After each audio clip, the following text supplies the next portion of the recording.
오늘은 갑부가 던지는 돈에 관한 5가지 충고라는 제목으로 이야기를 나눠보도록 하겠습니다. 오늘 참고할 책은요, 구아바라 테루야의 1분 버핏입니다. 여기서의 갑부는 워런 버핏을 말합니다. 이 사진을 보시면은 왼쪽이 워런 버핏이고 오른쪽이 빌 게이츠인데요. 워런 버핏은 햄버거를 굉장히 좋아해요. 게다가 소금을 듬뿍 친 햄버거를 좋아하고 코카콜라를 거의 물처럼 마신다고 하죠. 이런 대가들의 공통점이 한 가지가 있는 것 같습니다. 굉장히 말을 심플하게 하는데 그 말에는 굉장히 큰 심오함이 담겨 있다는 것이죠. 오늘 그 5가지를 한번 살펴보도록 하겠습니다. 첫 번째는요, 좋아하는 일을 잘하면 돈은 따라오게 되어 있다는 거예요. 다시 한번 말씀드립니다. 좋아하는 일을 잘하면 돈은 따라오게 돼 있다. 많은 분들이 이런 질문을 하는 것 같습니다. 선생님, 좋아하는 일을 해야 할까요? 잘하는 일을 해야 할까요? 여러분들은 어떻게 생각하시나요? 좋아하는 일을 해야 할까요? 잘하는 일을 해야 할까요? 워런 버핏의 관점에서는 이 질문은 무의미합니다. 잘못되어 보일 수도 있어요. 왜냐? 워런 버핏은 좋아하는 일을 잘해야 돈은 따라오게 돼 있다라고 말하거든요. 즉, 좋아함과 잘함을 다 해야 돈을 벌 수 있고 현실적인 생활 영위가 넉넉하게 될 수 있다는 거예요. 생각해보면은 이는 당연한 말 같아요. 왜? 좋아하면은요, 당연히 더 열심히 하지 않을까요? 좋아한다고 하는데 더 실천하지 않고 거기에다 더 노력을 하지 않아요. 그렇다면 과연 그것이 좋아하는 일이라고 말할 수 있을까요? 좋아하지 않는데 열심히 하는 방법은 없는 것 같아요. 당연히 열심히 하게 되면 더 노력하고 더 잘하고 싶은 그런 욕망이 생길 것이고, 유관 분야에 있어 책도 더 많이 보고 멘토도 찾아다니고 그런 노력과 시간을 쓰게 되겠죠. 그렇기 때문에 자연스럽게 결과인 돈은 생기게 되는 것 같습니다. 따라서 좋아함과 잘함은 양자택일의 사고가 아니라는 거죠. 2마리 토끼를 다 잡아야 된다는 거예요. 그래야 부자가 될 수 있고 돈을 벌 수 있고 자본가가 될 수 있다는 겁니다. 자, 근데 여기서 중요한 포인트가 있습니다. 단 우선순위가 있다는 거예요. 첫 번째로 먼저 와야 되는 것은 좋아하는 일이라는 거죠.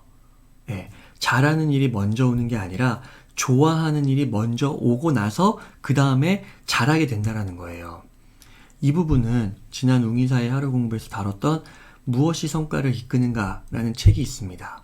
거기에 보면은 높은 성과를 달성하는 데 있어서 즐거움, 의미, 성장, 이 3가지를 직접 동기라고 말하죠. 이 직접 동기 3가지가 가장 중요하다고 말해요. 다시 말해서 즐거움, 의미, 성장이 크면 클수록 높은 성과를 달성할 가능성은 높다는 것이죠. 그리고 이 셋 중에서 가장 중요한 동기이자 강력한 동기가 무엇입니까? 즐거움. 남이 시키지 않아도 내 일을 하는 거예요. 왜? 그냥 즐거운 거예요. 어떠한 칭찬이나 어떤 유무형의 보상이 없을지라도 즐거워서 한다는 것이죠. 따라서 버핏도 말하는 겁니다. 좋아하는 일을 먼저 하라는 거예요. 그 다음이 그 좋아하는 마음으로 인해서 당연히 더 잘하게 된다는 것이죠. 잘하게 된다는 것. 이 부분에서 우리가 참고할 수 있는 책은 1만 시간의 재발견 또는 아웃라이어, 이런 책들이 있겠죠? 지금까지 웅이사의 하루 공부를 들어오신 분들이라면 지금 제가 말하는 책들을 다 따라오실 수 있을 거예요. 즉, 좋아하기 때문에 더 잘하고 싶고 더 관심이 가고 더 시간과 에너지를 쓴다는 거는 무슨 말입니까? 후천적인 학습을 더 많이 한다는 거고, 더 의식적으로 노력한다는 거고, 성장형 사고방식으로 내가 잠재력을 더 많이 실현시킬 수 있다는 거고, 나는 할 수 있다. 그런 나에 대한 믿음을 갖는다라는 말이죠. 다시 한번 버핏의 관점을 명확하게 짚어보겠습니다. 여러분, 돈을 벌기 위해서는 어떻게 해야 된다고요? 좋아하는 일을 잘해야 된다. 단순히 잘하는 일을 하면 돈을 버는 것도 아니고, 좋아하는 일을 하면 돈을 버는 것도 아니고, 돈은 벌 수야 있겠죠? 근데 그 액수가 넉넉하지 않다라는 거예요. 어떻게 해야 된다는 거예요? 좋아하는 일을 잘하면 돈은 따라오게 돼 있다. 우선순위는 좋아하는 일, 그 다음이 잘하는 거. 그러면 돈은 따라오게 되어 있는 겁니다. 이해되시죠? 이게 양자택일이 아니라는 겁니다. 자, 2번째는 뭐냐? 가격과 가치의 차이를 알아야 큰 돈을 벌 수 있다는 거예요. 이 말이 조금 어려운데 다시 한번 말씀드려 볼게요. 가격과 가치의 차이를 알아야 큰 돈을 벌 수 있다. 이 말은 조금 어려운데 워런 버핏의 직업을 생각해 보면 쉽게 알 수 있어요. 제가 한번 설명드려 볼게요. 워런 버핏의 직업은 투자자죠. 주식이나 채권, 대표적으로 주식에 투자를 하는 투자가입니다. 자, 여기서의 가격은 무엇을 말하냐? 주가를 말하는 거예요. 주식의 가격. 그쵸? 가치는 뭘 말하냐? 기업의 실제 가치를 말하는 거예요. 기업의 실제 가치. 버핏이 말하는 거는 현실에서는 이 둘 간에 갭이 존재한다는 거예요. 갭. 그러니까 주가와 주식의 가격과 기업의 실제 가격이 불일치가 된다는 거죠. 자, 주가는요. 우리가 매일매일 그쵸? 주식 시세표, 네이버에서 주가 이렇게 검색하면 바로바로 알 수 있죠. 뭐 대교가 얼마고 삼성전자가 얼마고 바로바로 알 수 있단 말이죠. 자, 그럼 여기서 궁금함이 이거예요. 기업의 실제 가치는 어떻게 알 수 있을까요? 기업의 실제 가치. 이거는 어디에 나와 있지가 않습니다. 그죠? 재무제표, 거기에 영업이익, 매출, 근데 그것만으로도 그 기업의 실제 가치는 다 알 수가 없어요. 왜? 무형적인 자산이 또 있기 때문이죠. 그래서 이런 기업의 실제 가치, 유무형의 자산을 온전하게 파악하기 위해서는 전문가들은 말하죠. 공부, 연구, 또 경험, 그리고 실제 종사하는 임직원들과의 인터뷰 이런 것에서 통찰을 얻는다라는 거예요. 자, 한번 예를 들어 볼게요. 여러분 주가가 900원입니다. 이거는 바로바로 보이죠? 주식시세표 검색을 통하면 바로 나오죠? 근데 기업의 가치는 내가 고민해서 공부를 하고 인터뷰를 하고 경험을 해봤더니 1,000원인 거예요. 즉 기업의 실제 가치가 주가보다 100원이 높죠. 이렇게 내가 기업의 실제 가치를 판단했다면 이 주식은 어떻게 해야 될까요? 매입해야겠죠. 왜? 실제 가치는 1,000원인데 주가는 900원이니까 언젠간 이 기업의 가치에 맞게 이 주가가 오르겠죠? 이땐 주식을 사야 됩니다. 근데 주가가 900원인데 기업의 가치는 800원이에요. 자, 그럼 이건 어떻게 해야 될까요? 이런 주식은 매도하는 게 좋을 것입니다. 왜? 기업의 가치보다 주가가 높게 설정이 돼 있으니까 언젠간 떨어지겠죠. 이런 경우는 어떨까요? 주가가 900원인데 기업의 가치가 450원이에요. 실제 가치는. 그러면 어떻게 될까요? 이거는 거의 2배 이상이잖아요. 이걸 바로 버블이라고 하는 거죠. 거품이 꼈다고 하는 거죠. 기업의 실제 가치보다 2배 다 크니까 이럴 때도 매도를 빨리 하고 주식시장에서 나와야겠죠. 이런 것처럼 기업의 실제 가치는요. 어디에 나와 있지 않아요. 검색을 해서 바로바로 알 수 있는 게 아니에요. 내가 공부하고 연구하고 경험하고 좋은 그런 전문가, 종사하는 임직원들을 쫓아다니면서 알아내야 한다는 것이죠. 이 알아내기 위해서는 내가 어떻게 해야 될까요? 많은 공부, 통찰, 그렇죠? 그런 보이지 않는 것들을 볼 수 있는 눈, 잠재력을 알 수 있는 눈, 미래 가치를 볼 수 있는 눈, 이런 걸 갖춰야 된다는 것입니다. 그래서 큰 돈을 벌려면 워런 버핏이 말하는 거예요. 가격과 가치의 차이를 알아야 된다고요. 그 차이는 알 수 없죠. 내가 온전히 판단해야 되죠. 공부를 통해서. 그래서 그런 잠재력을 볼 수 있는 능력, 그걸 길러야 한다는 것입니다. 그래서 워런 버핏은 이런 말을 해요. 투자자에게는요, 단 2가지의 교육과정만 필요하다고요. 첫 번째, 어떻게 회사를 평가하고, 어떻게 공부하고 연구해서 그 기업의 실제 가치가 얼마인지, 그리고 나서 보는 거예요.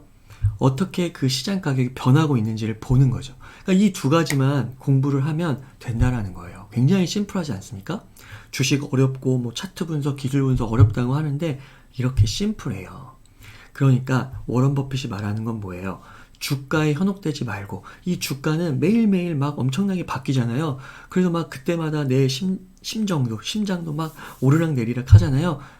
고수들은, 큰 돈을 버는 사람들은 이런 거에 현혹되지 않고 기업의 실제 가치를 파악할 수 있는 능력, 기업의 잠재력, 미래를 볼 수 있는 눈을 갖고 있기 때문에 흔들리지 않는다라는 것이죠.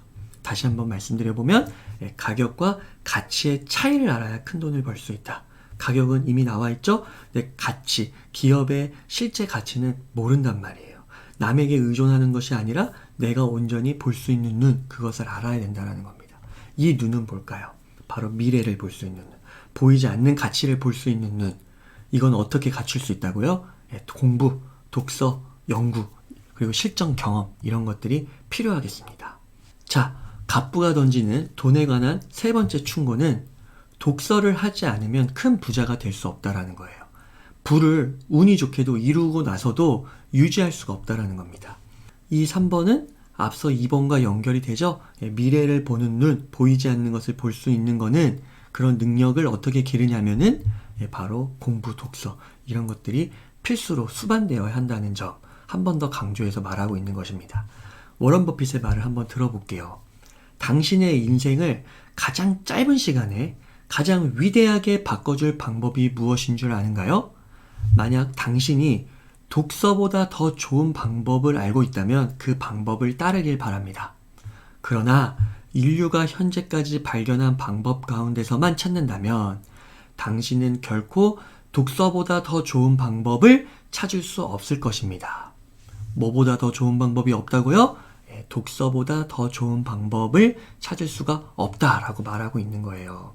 찰리 먼거라고요. 버크셔 해서웨이의 부회장이 있습니다. 버크셔 해서웨이의 회장은 워런 버핏이죠. 바로 파트너, 가장 가까운 파트너라고 할 수 있는 이 먼거가 워런 버핏의 옆에서 지켜보면서 이런 말을 합니다. 시간 측정기를 갖고 버핏을 관찰하면 그의 전체 시간 중 앉아서 책 읽는 시간이 절반을 차지할 것입니다. 여러분 엄청나지 않습니까? 앉아서 책 읽는 시간이 절반을 차지한대요. 워런 버핏이 회장으로서 얼마나 바쁘고 얼마나 생각할 것도 많고 얼마나 지시 내리고 그런 것들이 많을까요? 만나야 될 사람도 많고. 근데 앉기만 하면 어떻다는 거예요?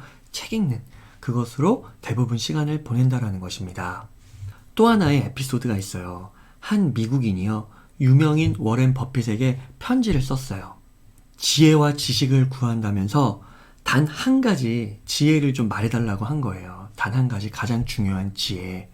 이에 대해서 워런 버핏이 친필 답장을 보내거든요. 근데 굉장히 간단합니다. 뭐라고 썼느냐? Read, read, read. 읽어라, 읽어라, 읽어라죠? 이만큼 독서가 중요한 거예요. 그래서 워런 버핏은 많이 읽을 때는요, 하루에 500페이지 정도까지도 읽는다고 해요. 정말 바쁜 일, 중요한 일, 만나야 될 사람 많을 텐데 여러분 어마어마하지 않습니까? 우리를 반성하게 되죠? 우리도 500페이지나 아니더라도 이거의 반은 좀 읽어야겠다. 이런 좀 의지력을 가져야 되지 않을까 이런 반성을 하게 됩니다.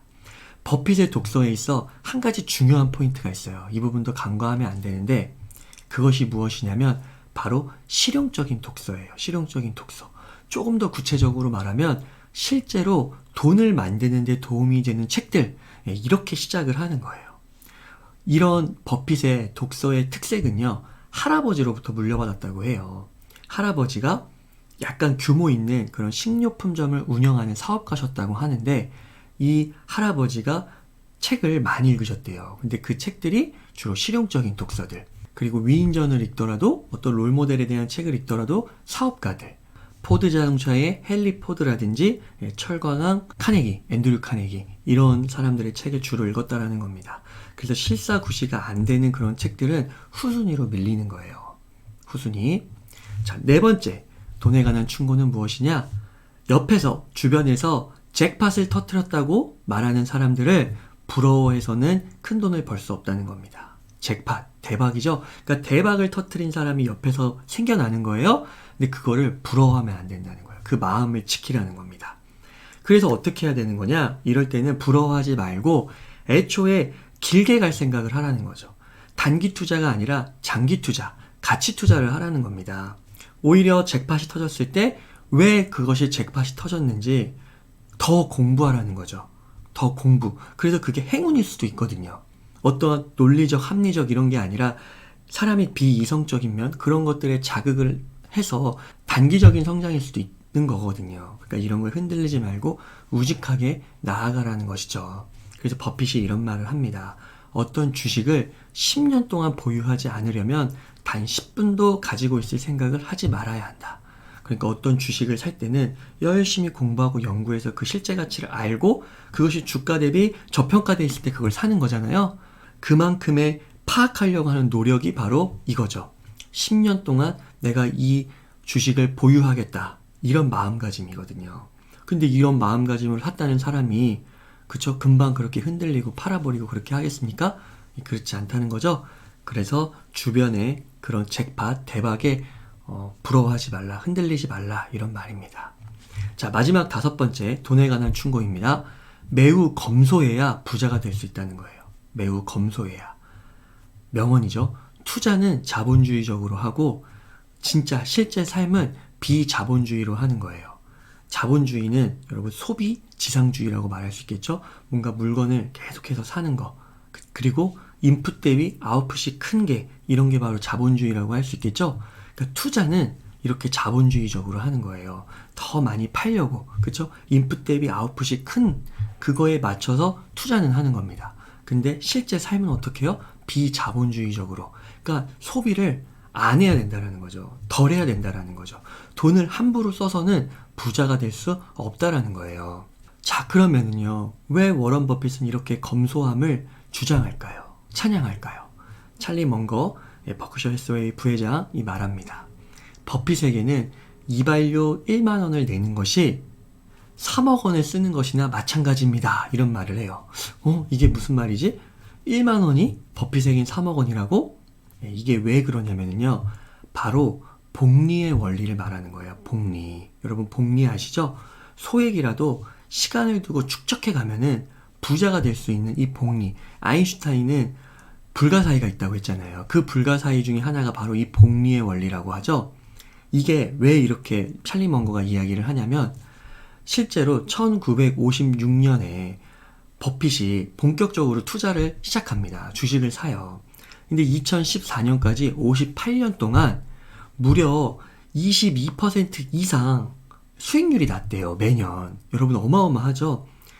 평균 수익률이 22% 이상이 난 거예요. 그러니까 이 58년을 22%의 복리자로 불어난다고 가정을 하잖아요. 그러면 무려 여러분 10억 원이 돼요. 10억 원. 1만 원이 10억 원이 돼요. 어마어마한 숫자죠? 그러니까 워런 버핏과 찰리 먼거는 이런 복리의 그 원리를 잘 이해하고 있기 때문에 1만 원이 그냥 1만 원이 아닌 거예요. 1만 원이 그냥 머리 깎고 그저 뭐 그냥 먹을 거 사고 외식 한번 하고 이런 게 아니라는 거죠. 그 1만 원 쓸 때 그 1만 원이 3억 원으로 보이고 10억 원으로 보인다는 거예요. 어마어마하지 않습니까? 그래서 버핏이 소박한 삶을 산다라는 것이죠. 실제로 여러분 현재 버핏의 부가 99조 원에 달합니다. 근데 여러분 버핏의 집은 어떤지 아시죠? 1958년부터 60년 넘게 살고 있는 집 7억 원 정도밖에 되지 않는다라고 해요. 무려 60년을 넘게 살았습니다. 이거 팔아봤자 서울 강남 아파트 전세도 어렵죠. 버핏이 타고 다니는 차는 어떠냐? 2014년 캐딜락 XTS라고 하는데 이게 구입 가격이 한 5천만 원 정도 된대요. 현대차의 제네시스 수준이죠. BMW나 벤츠, 벤틀리 등과 같은 럭셔리 독일차가 아닙니다. 더 재미난 점은요. 버핏 회장이 2014년 자동차를 교체하기 전에 몰던 자동차가 2006년형 캐딜락 DTS였어요. 그러니까 이걸 8년 탄 거죠. 8년. 근데 이거를 차를 안 바꾸려고 했대요. 근데 왜 바꿨냐? 어느 날 딸이요. 아버지 버핏의 차가 너무 오래돼서 창피하다고 해가지고 결국 바꿨다고 합니다. 바꾼 것도 5천만 원. 버핏의 말입니다. 1년에 겨우 5,600km를 운전하기 때문에 자동차를 자주 교체할 이유가 없습니다. 여러분 멋지지 않습니까? 우리는 돈 조금만 벌면 외제차 바꾸고 싶고 BMW 벤츠 타고 싶잖아요. 그쵸? 아우디 타고 싶고 철저한 실용주의적 관점을 볼 수 있어요. 게다가 여러분 더 경악할 만한 일을 하나 말씀드려보면 2018년도 초에 미국 경제방송 CNBC에 워런 버핏이 출연을 하거든요. 근데 이때 휴대폰을 꺼내요. 자, 왜 다들 놀랬냐? 그 휴대폰이 삼성전자 2010년에 나온 폰이었어요. 블루투스나 카메라 기능이 없는 단순 음성전화 전용폰. 이게 이베이에서 2만 원에 거래되고 있다고 합니다. 7년 정도 사용 중이라고 해요. 2018년에 여러분 2010년 삼성전자 이 폰을 사용하고 있는 거예요. 여러분 심지어 워런 버핏은 애플의 3대 주주죠. 애플의 주식을 세 번째로 많이 갖고 있단 말이에요. 그래서 2018년 성탄절에요. 애플의 CEO인 팀 쿡이 이 워런 버핏에게 편지를 보냈다고 해요. 크리스마스 편지. 뭐라고 써져 있었느냐? 워런 버핏의 말입니다. 팀 쿡이 이번 크리스마스에도 나에게 카드를 보내 아이폰을 사라고 했습니다. 그는 매년 크리스마스에 나에게 이런 독촉장을 보냅니다. 라고요. 그러니까 애플의 3대 주주인데 아이폰을 안 사고 2010년 애플의 경쟁자인 삼성의 그 폴더폰을 쓰고 있는 거예요. 또 말을 한번 들어볼까요? 사실 5월경에 동료에게 아이폰 X를 하나 선물 받았습니다. 그런데 용기가 없어서 사용하고 있지 않습니다. 이렇게 버핏이 말하면서 웃었다고 해요. 정말 대단하죠? 여러분, 왜 이렇게 검소하다고요? 찰리 먼거의 말 기억하시죠? 버핏에게는 이발료 1만 원이 3억 원이나 마찬가지인 거예요. 10억 원이나 마찬가지인 거예요. 복리의 원리. 그러니까 버핏의 1만 원은 그냥 단순 1만 원이 아니라는 것이죠. 여기서 우리가 얻어야 될 점은 바로 소액이라도 시간을 두고 축적해가면 큰 돈이 될 수 있다는 겁니다. 꼭 이 말을 기억하세요. 투자는 자본주의적으로, 삶은 비자본주의적으로. 오늘 내용을 정리해 보겠습니다. 갑부가 던지는 돈에 관한 5가지 충고. 여기서의 갑부는 햄버거와 콜라를 좋아하는 워런 버핏의 이야기였습니다. 첫 번째는 뭐예요? 좋아하는 일을 잘하면 돈은 따라오게 돼 있다. 여러분, 좋아하는 일, 잘하는 일, 이렇게 양분법, 이분법으로 생각하지 마십시오. 좋아하는 일을 잘해야 돼요. 둘 다 해야 돼요. 단 우선순위는 있죠? 좋아하는 일부터 하는 거예요. 직접 동기, 즐거움. 기억나시죠? 자, 두 번째는 가격과 가치의 차이를 알아야 큰 돈을 번다. 가격, 주식 가격이라고 생각하시고 뒤에 가치는 실제 기업의 가치. 이 실제 기업의 가치를 알아내는 게 중요하단 말이에요. 근데 어려워요. 왜? 보이지가 않기 때문에. 미래 가치, 잠재력까지도 알아내야 되잖아요. 그래서 어떻게 해야 된다는 거예요? 세 번째로 이어지죠. 이 가치를 알기 위해서 독서를 해야 된다는 겁니다. 독서를 하지 않으면 큰 부자가 될 수 없다. 왜? 독서와 연구와 이런 경험을 통해서 실제 가치를 파악할 수 있는 능력을 갖추고 그것이 실제 현재 가격과 비교해서 저평가되어 있다면 살 수가 있잖아요. 많이 사면 이득일 거 아니에요. 왜? 언젠간 실제 기업 가치로 수렴할 것이기 때문에. 바로 공부를 통해서, 여러분 독서를 통해서 가능하다고 했습니다. 자, 네 번째는 뭐예요? 대박을 터뜨렸다고 말하는 주변 사람들을 부러워하지 말라는 거예요. 그렇죠? 그냥 나는 우직하게 가는 겁니다. 애초에 길게 보고 가는 거예요. 끊임없이 공부하고 흔들리지 마라. 그것이 행운일 수 있거든요. 실력이 아니라. 그러면 그 사람은 언젠가 그것이 오히려 덫이 될 수 있어요. 승자의 저주가 될 수 있다는 것이죠. 그래서 앞서서 실제 기업의 가치를 온전히 파악할 수 있는 능력, 독서 연구를 통해서 내가 원리 원칙에 따라서 정도를 걸어간다면 주변의 어떠한 소리에 불어할 필요가 없다. 자, 5번째는 매우 검소해야 부자가 된다. 99조 원 자산가의 삶을 보았죠? 집 60년이 되었고 차 제네시스 그리고 휴대폰 그렇죠? 2010년에 나온 거를 7년째 쓰고 있어요. 여기서의 포인트는 뭐예요? 그냥 무조건 아끼라는 게 아니죠, 여러분. 복리 효과를 기억하면서 아끼라는 거예요. 왜? 1만 원이 3억이 될 수도 있고 10억이 될 수 있고. 그래서 버핏의 1만 원은 다르죠? 자, 여러분 어떠신가요? 오늘 이 5가지 갑부의 조언을 여러분들께 소개해 드렸는데요. 잘 숙지하시고 꼭 실천하셔가지고 세상에 더 선한 그런 영향력을 펼치는 자본가가 되시기를, 한 분 한 분 모두 부자가 되시기를 진심으로 기원하겠습니다. 그러면 오늘 운이사의 하루 공부는 여기서 마치도록 하겠습니다. 감사합니다.